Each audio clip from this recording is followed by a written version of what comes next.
నీకు దండం తల్లి పెళ్లి కావాలని దీవించు స్వామి. Vamos. పెళ్లి కావాలని దీవించు.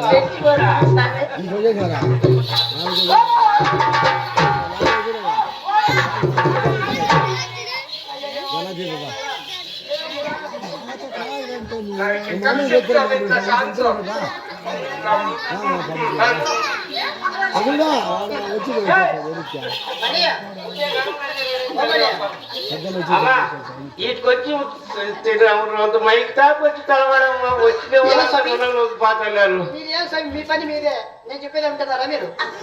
ఏమ్మా పాపం ఓ మంచిది ఎగవాడుతుంది బాబు అమ్మా. శనివారం పుట్టింది 9 గంటల 30 నిమిషాలు కట్టున్నావు బట్టి మంచి గడిలో జన్మించింది, మంచి ముహూర్తంలో జన్మించింది. మీ ఇల్లు శీలవారం వంశం కాబట్టి శ్రీ అనే పైన చిన్నమ్మ నామకరణం చేశాను తల్లి. మంచి పేరు పెట్టారు. ఇక నేను పోయి వస్తాను.